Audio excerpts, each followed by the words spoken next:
Quand mon mari a envoyé tout notre argent à sa mère et a dit qu'il ne nous restait plus rien pour les courses, j'ai silencieusement pris sa main et l'ai conduit à son appartement. Puisqu'elle contrôle notre argent maintenant, elle peut aussi nous préparer le dîner, ai-je dit. Mais quand j'ai ouvert la porte, même mon mari s'est figé en voyant ce qu'il y avait à l'intérieur. Au moment où j'ai vu le solde de notre compte bancaire commun s'élever à $470, je n'ai pas crié. Je n'ai pas pleuré. Je suis juste resté là, dans notre cuisine, en chaussettes, tenant mon téléphone et fixant un chiffre qui n'avait aucun sens. 4 semaines de courses, notre facture d'électricité, l'assurance auto qui était due dans 3 jours. Tout avait disparu. Pas volé par un étranger, pas perdu dans un accident bizarre. Envoyé délibérément et intentionnellement par mon propre mari sur le compte de sa mère en un seul virement de $4200. Chaque dollar que nous avions économisé depuis janvier. Je me souviens du son exact du bourdonnement du réfrigérateur. Je me souviens de la façon dont la lumière du matin entrait par la fenêtre de la cuisine et se posait sur la cafetière, comme si tout était complètement normal. Je me souviens avoir pensé, d'accord, Ashley, réfléchis. Ne réagis pas, réfléchis. Mais il n'y avait rien à analyser car l'application était là, dans ma main, me montrant l'historique des transactions, et il n'y avait qu'une seule entrée qui comptait. Virement à Linda Hargrove $4200. Mardi, 9h14. Pendant que j'étais au travail, pendant que je faisais un double service à la clinique parce que nous essayions de prendre de l'avance, pendant que j'étais littéralement debout pendant 11 heures pour que nous puissions construire quelque chose de solide, mon mari était assis à la maison. Vidant le compte pour sa mère. J'ai posé le téléphone face contre le comptoir. Je l'ai repris. Je l'ai reposé. Puis je suis allé dans la chambre, je me suis assise sur le bord de notre lit et j'ai fixé le mur pendant un long moment. C'est à ce moment-là que quelque chose a changé en moi. Pas cassé exactement, mais changé comme une porte qui pivote lentement sur une charnière qui se desserrait depuis des années sans que je le remarque. Je n'avais encore aucune idée de ce que j'allais trouver de l'autre côté de cette porte. Mais je le découvrirais, et ce que j'ai vu quand je l'ai finalement ouverte figerait mon mari sur place. Mais laissez-moi revenir en arrière car rien de tout cela n'est arrivé dans le vide. Et si je commençais par le désastre, vous ne comprendriez pas pourquoi cela m'a frappé de cette façon.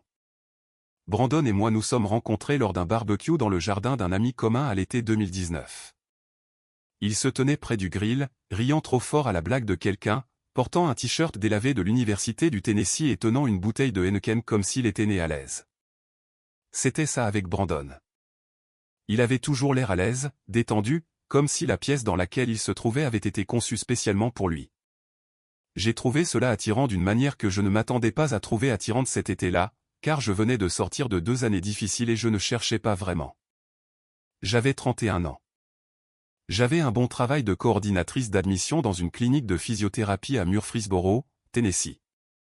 J'avais mon propre appartement d'une chambre, une Hyundai Sonata fiable et un compte d'épargne dont j'étais vraiment fier, environ $9000 que j'avais accumulé grâce à 2 ans de budgétisation prudente, parfois douloureuse.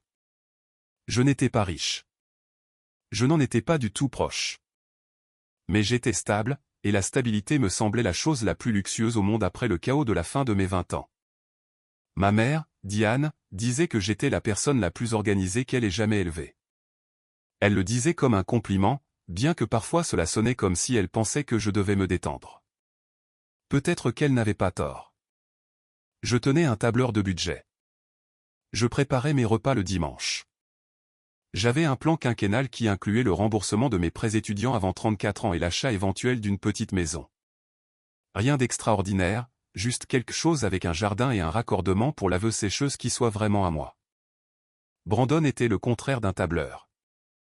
Il était spontané d'une manière qui semblait excitante au début, suggérant des voyages en voiture le jeudi après-midi, se présentant à mon appartement avec des plats à emporter d'un endroit dont il avait lu des critiques en ligne à 23 heures. Achetant des billets de concert 2 heures avant le spectacle. Il travaillait dans l'installation de ces WC, gagnait bien sa vie et la dépensait tout aussi vite.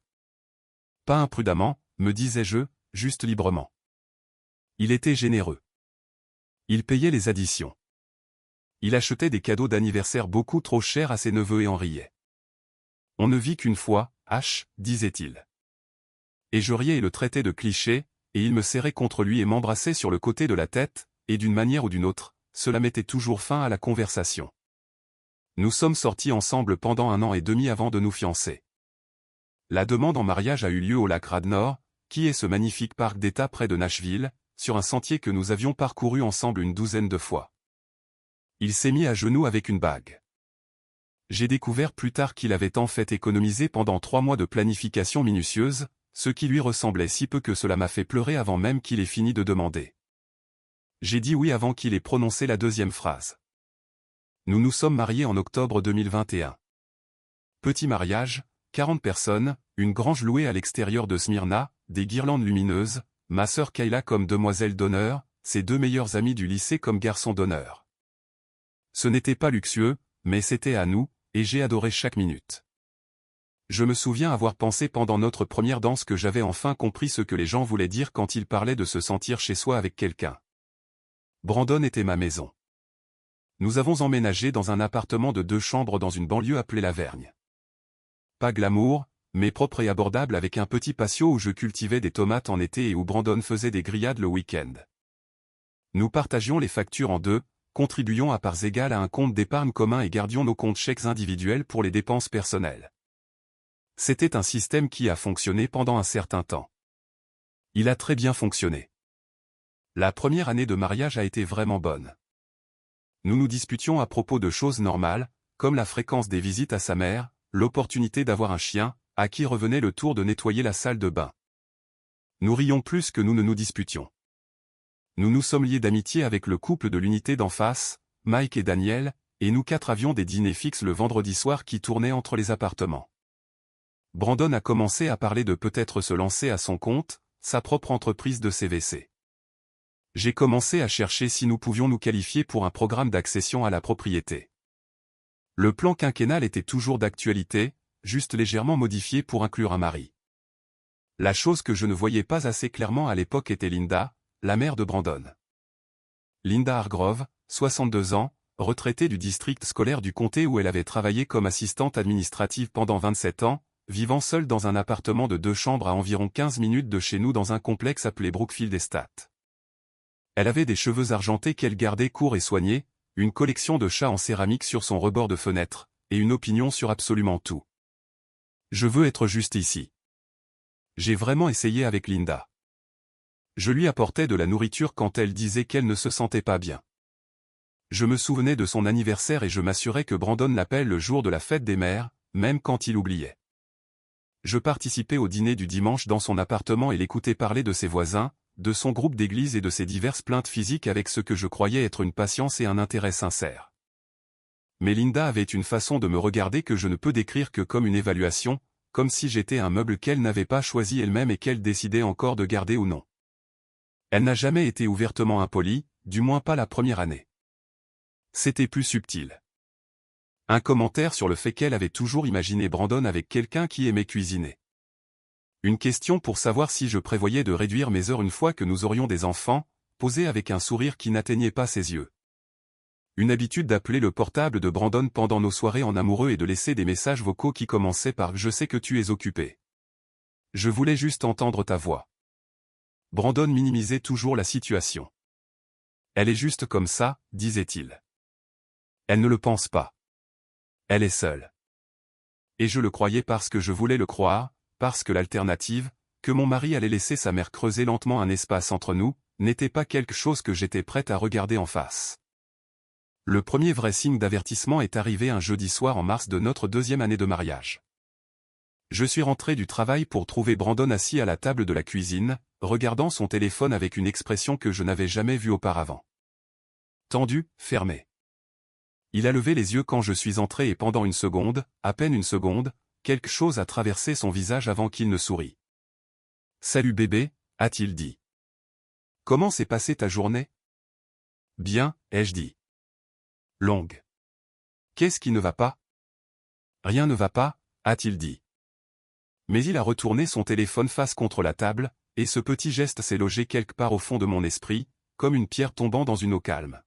« Brandon. »« Maman a appelé », a-t-il dit après une pause. « Elle a des problèmes avec sa voiture, la transmission, » a dit le mécanicien. « Ça va coûter cher. » J'ai posé mon sac sur le comptoir. « Combien cher ?» Il lui a fait un devis d'environ 1200. J'ai senti quelque chose se serrer dans ma poitrine. Pas de l'alarme exactement, plutôt la sensation de marcher sur de la glace et de la sentir fléchir légèrement sous son pied. D'accord, ai-je dit prudemment.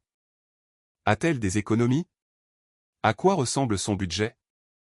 Brandon a regardé la table. Elle a un revenu fixe, H. La sécurité sociale et sa pension. Ça ne va pas très loin. Je sais, ai-je dit. Je ne dis pas qu'elle devrait avoir des difficultés. Je demande si elle a des options avant que nous commencions à parler d'eux. Je lui ai déjà dit que nous l'aiderions, a-t-il dit doucement, comme s'il espérait que le silence adoucirait les mots. La cuisine semblait très silencieuse pendant un moment. Tu lui as déjà dit, ai-je répété. Elle avait besoin d'une réponse aujourd'hui. Le mécanicien avait besoin d'un acompte.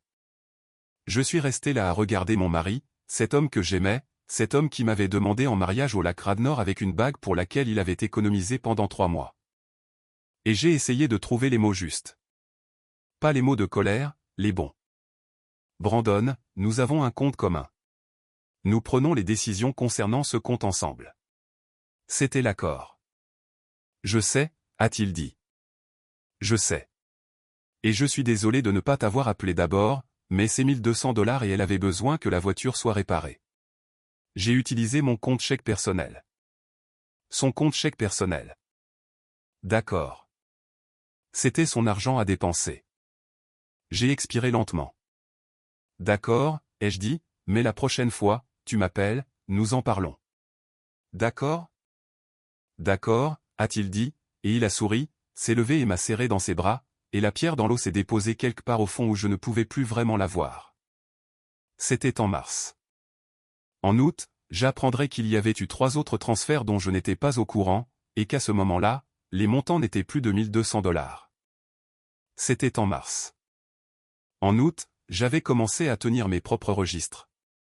Non pas parce que je planifiais quelque chose, non pas parce que je pensais que je constituais un dossier. J'avais juste besoin d'un endroit où mettre ce que je trouvais parce que ce que je trouvais n'avait nulle part où aller. Je tenais une application de notes sur mon téléphone, protégée par un mot de passe, caché dans un dossier que j'ai intitulé Recettes, où je notais chaque virement que je pouvais tracer, chaque conversation dont je me souvenais, chaque date et montant. C'était le plus organisé que j'ai jamais été pour quelque chose que je ne voulais désespérément pas organiser. Les 3 virements que j'ai découverts en août totalisaient $2850. L'un était de $800 pour ce que Brandon a décrit comme les soins dentaires de Linda. L'un était de $650 qu'il a dit aider avec sa facture d'électricité et quelques courses. Le troisième était de $1400. Et quand j'ai posé la question directement, Brandon m'a regardé dans les yeux et a dit que sa mère avait eu besoin d'aide pour couvrir des frais médicaux imprévus, et qu'il n'avait pas voulu m'inquiéter. Je suis resté assise avec ça pendant 10 bonnes secondes avant de demander très doucement s'il l'avait envoyé de notre compte commun. Il a dit non, de son compte chèque personnel. J'ai vérifié le compte commun ce soir-là. Il n'y avait eu aucun retrait. Il disait la vérité cette fois-là, mais je n'étais pas stupide. Je savais faire le calcul. Son compte chèque personnel avait un solde que je connaissais approximativement parce que nous parlions de nos finances individuelles lorsque nous avons mis en place notre système. Il n'aurait pas pu couvrir $2850 de virement à Linda en 5 mois avec ce qu'il gagnait tout en payant sa moitié du loyer et des charges. Quelque chose ne collait pas. Et la chose qui ne collait pas me tenait éveillé à 3 heures du matin, à regarder le ventilateur de plafond pendant que Brandon dormait paisiblement à côté de moi. En septembre, j'ai appelé ma sœur Kayla. Je ne lui ai pas tout dit. Pas encore. Mais je lui en ai dit assez. Je lui ai dit que j'étais inquiète de la fréquence à laquelle Brandon envoyait de l'argent à Linda et que j'avais le sentiment que c'était plus qu'il ne le laissait entendre. Kayla, qui ne s'était jamais vraiment attachée à Brandon comme je l'avais espéré, est restée silencieuse un moment, puis a dit, « Ashley, que te dit ton instinct ?» Mon instinct me disait que j'étais marié à un homme qui aimait sa mère plus qu'il ne respectait sa femme. Mon instinct me disait que l'amour et le respect n'étaient pas la même chose et que je les avais confondus pendant des années. Mais je n'ai pas dit ça. J'ai dit, je ne sais pas. C'est le problème. Découvre-le, a dit simplement Kayla, avant que ça n'empire. Ça a empiré. Le matin où j'ai trouvé le solde de $470 était un mardi d'octobre. Le virement de 4200 $ sur le compte de Linda avait été effectué à 9h14, pendant que j'étais au travail en train de faire un double service. Quand Brandon est rentré ce soir-là, j'étais assise à la table de la cuisine avec mon téléphone devant moi, face visible cette fois. L'historique des transactions était ouvert. Je n'ai rien dit quand il est entré. J'ai juste regardé son visage se figer. « H, a-t-il dit.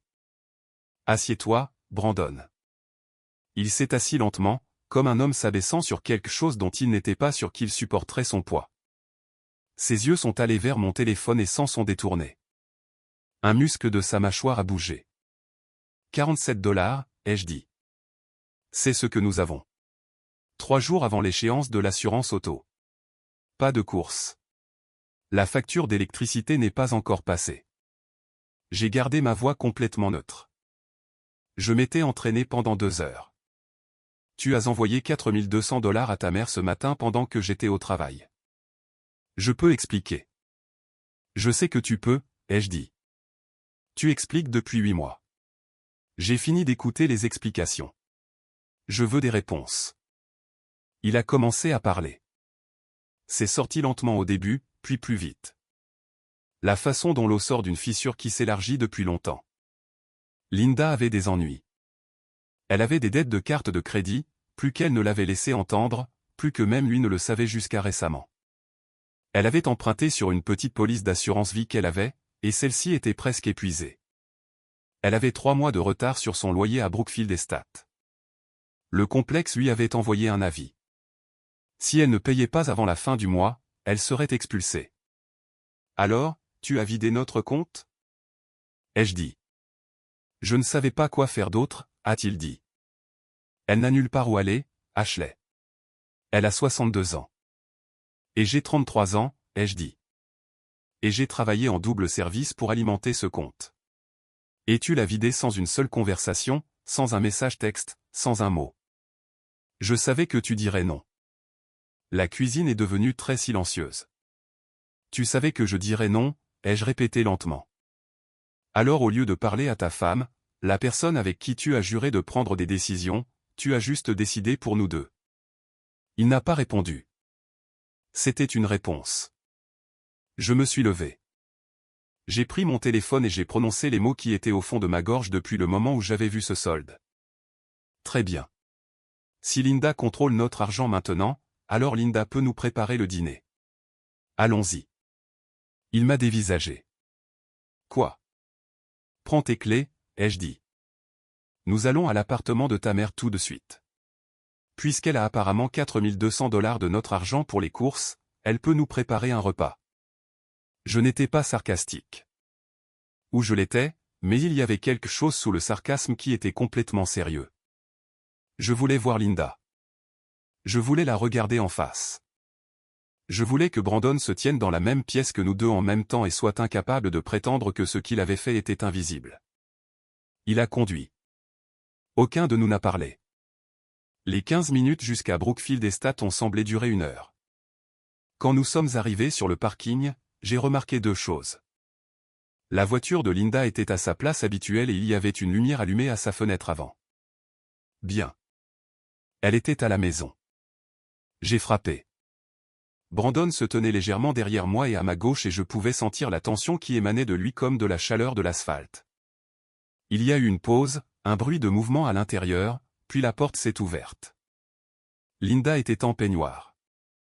Ses cheveux argentés étaient lâches, pas sa coupe soignée habituelle, et elle avait l'air plus petite que dans mon souvenir, plus mince, peut-être, bien que cela ait pu être la lumière.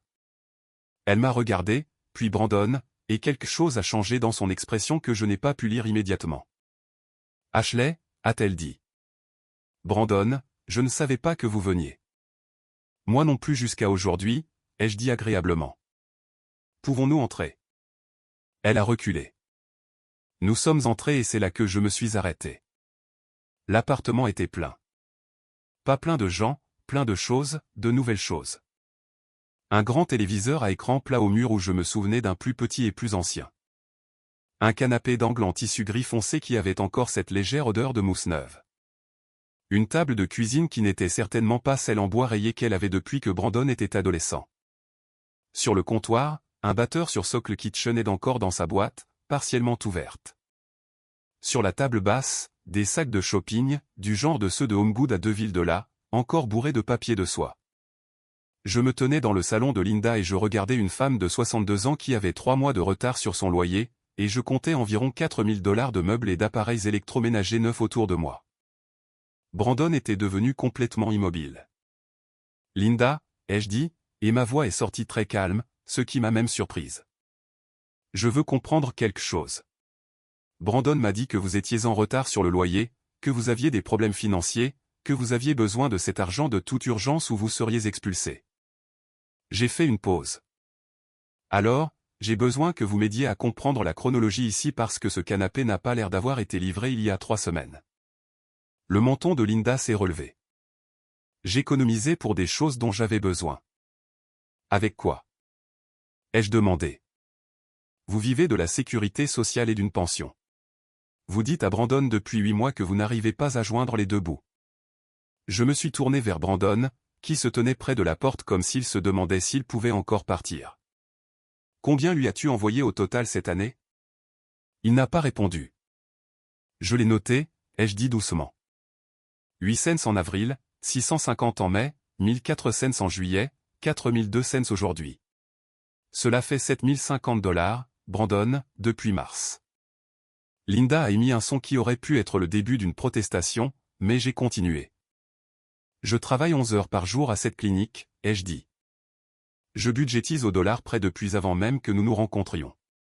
Ce compte représentait des mois de discipline et de sacrifice, et j'avais des projets pour lui. Des projets pour notre avenir, des projets pour une maison, des projets qui incluaient votre fils. Ma voix est restée stable, mais j'ai senti mes mains trembler à mes côtés. Et vous, ai-je dit, en regardant directement Linda maintenant, lui avait raconté une histoire qui l'a vidée. Et ce que je regarde en ce moment me dit que cette histoire avait quelques trous. Linda a regardé Brandon, pas moi, lui, comme si ce n'était pas à moi qu'elle devait répondre. Ce simple geste, ce pivot réflexe vers son fils, m'en a dit plus que tout ce qu'elle aurait pu dire. Elle a toujours eu un problème avec moi, a dit Linda à Brandon. J'espère que tu peux le voir maintenant. Je te l'avais dit. Je te l'avais dit depuis le début. Ne fais pas ça, a dit Brandon, et c'était le premier mot qu'il avait prononcé depuis que nous étions entrés, et il est sorti bas et fatigué.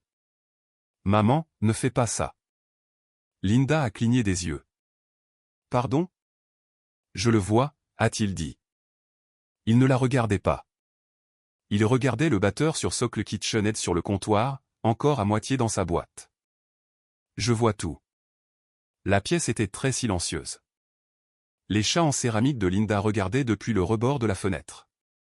J'ai besoin que tu me dises la vérité, a dit Brandon. Maintenant. De combien de mois de loyer es-tu réellement en retard? La pause qui a suivi a duré 3 secondes. Elle a semblé durer 30. 1 mois, a dit finalement Linda d'une voix beaucoup plus petite. 1 mois, a répété Brandon. Pas 3. Silence. Et la dette de carte de crédit? Une autre pause. C'est gérable, a-t-elle dit. Je l'ai géré. J'ai regardé le visage de mon mari à ce moment-là. J'avais été tellement concentré sur ma propre douleur et ma fureur au cours des 8 derniers mois que je ne m'étais pas permis de voir pleinement ce qui lui arrivait. Mais je le voyais maintenant. L'expression spécifique d'une personne dont le sol vient de se dérober sous ses pieds. Pas de la surprise, exactement. Quelque chose de pire que la surprise. La reconnaissance. Je les ai laissés là. Je suis sorti de l'appartement de Linda, je suis remonté dans la voiture et je me suis assis sur le siège passager en regardant le parking de Brookfield Estate. Environ 10 minutes plus tard, Brandon est sorti. Il s'est installé au volant et est resté assis sans démarrer la voiture. Elle fait ça depuis des années, a-t-il dit. N'est-ce pas? Ce n'était pas vraiment une question. Je pense que oui, ai-je dit. Avant toi, quand j'avais mon premier emploi après le lycée, elle m'appelait en pleurant et je lui envoyais de l'argent. Et puis 3 mois plus tard, je voyais quelque chose de nouveau chez elle, et je me disais qu'elle avait économisé pour ça.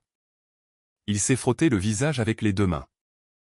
Je continuais à faire le calcul qui faisait fonctionner son histoire au lieu du calcul qui était réellement là. Je sais, ai-je dit. Je suis désolé, Ashley. Il l'a dit sans me regarder. Je sais que ce n'est pas assez. Ce n'est pas assez, ai-je convenu, mais c'est un début. Nous sommes rentrés à la maison en silence. Cette nuit-là, j'ai dormi sur le canapé. Non pas parce qu'il me l'a demandé, mais parce que j'avais besoin de la distance physique pour réfléchir. Et ce à quoi j'ai pensé pendant la majeure partie de cette nuit, c'était de savoir si ce que nous avions était surmontable. Le lendemain matin, j'ai appelé Kayla et je lui ai tout raconté. Ensuite, j'ai appelé notre banque et j'ai demandé que tous les futurs virements de plus de $500 du compte commun nécessitent une double autorisation, les 2 signatures, sans exception.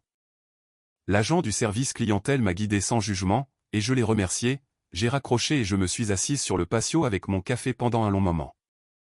Ensuite, j'ai passé 2 autres appels. Le premier était à une conseillère financière, une femme nommée Patricia, qui travaillait dans un bureau à Murfreesboro et était spécialisée dans les finances des couples et des familles. Le second était à un thérapeute qui faisait des séances individuelles et avait des disponibilités le jeudi. Pas une thérapie de couple, la mienne, pour moi. Brandon a accepté la double autorisation sans discuter. Il a accepté le conseil financier sans discuter.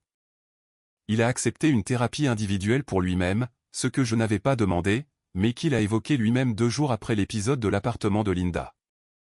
Il a dit à sa mère qu'il n'enverrait plus d'argent sans la connaissance et l'accord d'Ashley, et que si elle avait de véritables urgences financières, elle devait être transparente avec eux deux sur l'utilisation réelle de l'argent. Linda n'a pas bien pris la chose. Elle a appelé Brandon 4 fois en 3 jours. Il a répondu au premier appel et a laissé les 3 suivants aller sur la messagerie vocale. Cela a pris du temps, beaucoup de temps. Patricia, la conseillère financière, a décrit ce que Linda avait fait dans un langage que je n'avais pas eu auparavant. Emprise financière, l'a-t-elle appelé, avec un schéma de crise fabriqué conçu pour maintenir l'accès et le contrôle. Elle l'a dit avec soin et professionnalisme, mais ce qu'elle décrivait était de la manipulation, systématique, de longue date. Et Brandon, à son crédit, s'est assis dans ce bureau et a écouté sans défendre sa mère, a conduit à la maison en silence et m'a ensuite dit qu'il était désolé d'une manière qui semblait enfin indiquer qu'il comprenait ce pourquoi il s'excusait. Nous avons reconstitué le compte d'épargne. Il a fallu 8 mois pour revenir là où nous en étions en octobre, mais nous l'avons fait ensemble cette fois, en regardant tous les deux le chiffre augmenter. J'ai toujours mon application de notes. Je n'y ajoute plus rien. Je la garde parce que parfois, j'ai besoin de me souvenir de ce que j'étais capable de remarquer quand je me forçais à prêter attention. Le batteur sur Socle KitchenAid, pour mémoire, était toujours dans sa boîte quand Brandon est retourné à l'appartement de Linda 3 semaines plus tard pour une conversation dont je n'ai pas fait partie. Il m'a dit après qu'il lui avait demandé à ce sujet, et elle avait dit qu'elle avait l'intention de le retourner. Elle ne l'a jamais retourné, pour autant que je sache, mais j'avais cessé de suivre les appareils électroménagers de Linda à ce moment-là. Ce n'était pas mon inventaire à gérer. Brandon et moi sommes toujours ensemble. Certains jours, cela me surprend et d'autres jours, non. Ce que je sais, c'est que l'homme qui m'a conduite à Brookfield Estate en silence, puis s'est tenu dans le salon de sa mère et a finalement dit « Ne fais pas ça ». Cet homme valait la peine de faire des efforts. Pas parce qu'il était parfait, mais parce qu'il a cessé de faire semblant. Notre compte commun a $6 400 en ce moment. L'assurance auto est payée. La facture d'électricité est à jour. Nous rencontrons un agent immobilier le mois prochain pour parler des programmes d'accession à la propriété dans la région. Mon plan quinquennal est toujours d'actualité. Il a juste environ 1 an de retard sur le calendrier.